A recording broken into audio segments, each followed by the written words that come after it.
Noong February 3, 2025, ito may gagawin ulit tayo na panibagong iririban. Ayan. Yan po yung buhok niya.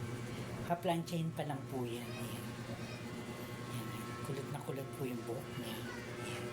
Pakisundan na lang po yung video para makita niyo po yung result. Salamat. Ito na po, tapos na po yung niriban po natin. Yan po yung riban po natin. Ayan. Bali, pinatuyo na lang po natin siya sa pan, blower na pan. Hindi po tayo gumamit ng roller brush o powder brush. Pan lang po yung pinatuyo po natin siya sa pan hanggang matuyo. Ayan. Ngayon, kung ano yung pagkakatuyo, yan na po yung result.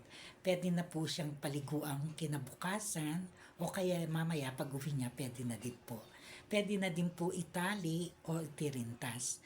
Kung anong gusto niyang gawin, pwede na po. Pwede din paliguan sa dagat o sa pool.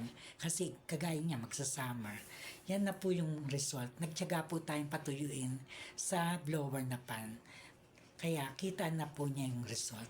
Yan po yung result na ginawa po natin ngayon. Sige po, ayan po. Yan. Salamat, pakishare po.